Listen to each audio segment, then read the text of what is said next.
What's going on, guys? Welcome back to the channel. Now today's video is gonna be something a bit different from what I usually talk about here on the channel, and it is my 2025 fashion wish list. Today I'm gonna walk you through some of the fashion items that have caught my eye these past few months. I'll also be touching on the items I feel would make great additions to my wardrobe, so hopefully this video gives you inspiration on your fits as well. Now some of these items are items I've mentioned in my previous videos, but a majority of them are things I don't think you've seen before. And also the items here will be linked in the description box, so if you see something you're interested in, be sure to check it out. For those of you that are new here, don't forget to subscribe, and if you guys like this video by any chance, don't forget to hit that like button. Let's get started.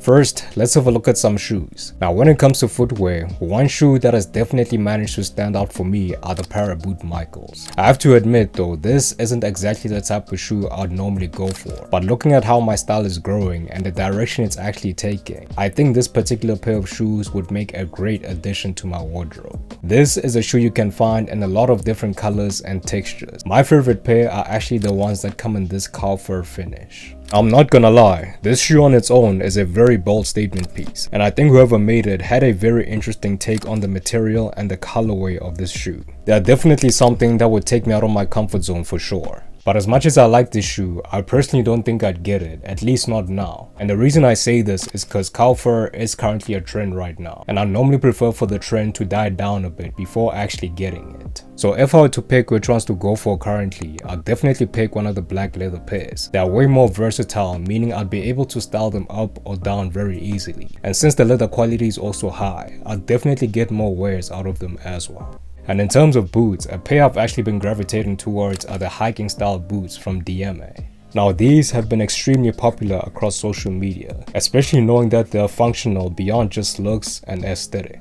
Truth be told, a lot of fashion trends tend to come and go, and I feel like with the right pair of hiking boots, you will be able to style them regardless of how the trends are moving. When it comes to styling these, as you guys can already tell, this is a shoe I think can only be styled in the autumn and winter season. I haven't really seen anybody style them any other season, and I also like how they work very well with casual outfits. It doesn't really matter how your outfits are proportionally. Let's have a look at the details. These do come in both leather and suede, and both models have Vibram outsoles with Napa leather lining. Alright, the next item is the bomber jacket from Day.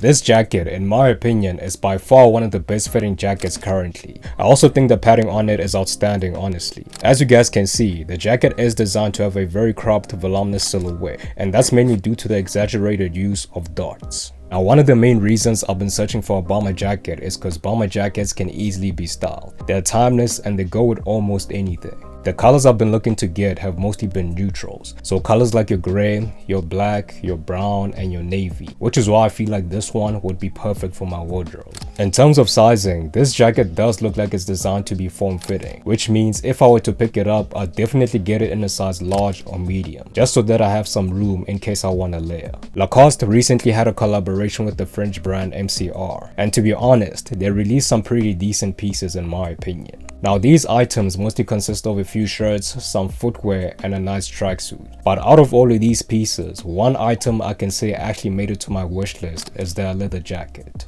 If you've been keeping up with the channel, you know that a leather jacket is an item I've been meaning to get for a while now. But because of how expensive they mostly are, I haven't really been able to, and this one is no different, to be honest. For the details, it is a Blazon inspired jacket and features dual zips with 2 pockets in the front and some MCR embroidery at the back. This jacket also has some gold details all around it, which is probably my favorite feature. Now buying vegan leather at that price is something I can't really get behind, especially knowing that I can get genuine leather at the same price, which is why I'd rather stick with the one from Mutimer instead. I've also been on the lookout for a zip-up hoodie, and for me, there hasn't really been one better than the V2 hoodie from 7th. For those of you that don't know, 7th is a London-based brand that excels at making elevated basics. I appreciate how they don't only focus on the quality of their items, but they also prioritize the fit and the proportions of their pieces, bringing a sense of cohesiveness to them. When it comes to the V2 hoodie, it features an oversized fit with a GSM of about 6'10", which is great for keeping warm. It also has a 2-way YKK zip, comes in 5 colorways, and is also double lined.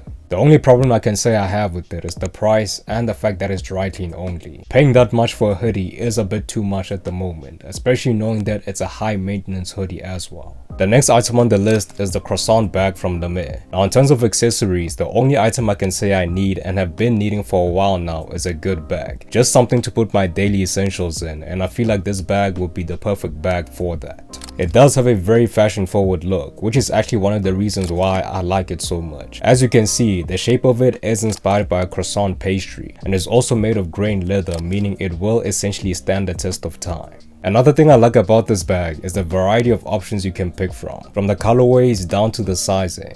Personally, the size I think would be great would be the size medium, and that's simply because the size small does look more like a handbag, and if I were to pick it up in a size large, I feel like it would be way too big for me, definitely more space than I actually need. The next accessory is a belt. Now to be honest, the belts aren't exactly an item I've been paying too much attention to. The belts I wear most of the time have mostly been plain, regular leather belts, but ever since they gained a bit of traction this year, they've definitely become an item I've been paying way too much attention to. With that being said, my personal style is somewhat minimal, so I've been looking for a belt that fits that same theme as well, and one that I keep coming back to is a slim western belt. When it comes to this particular belt, it doesn't really matter if I get it in black or brown. The belt should just complement my outfits and be slim, to be honest. A good example of this would be the one from Our Legacy. It definitely fits the description.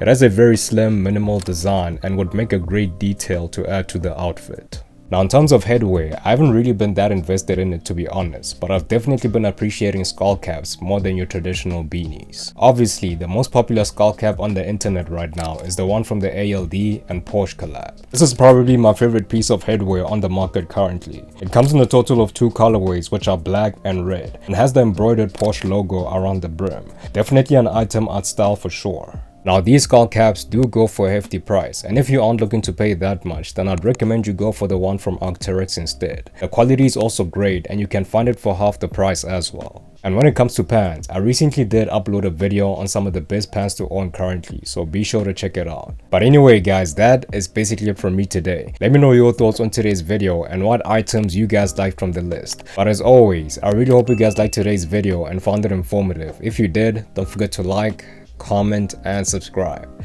Peace.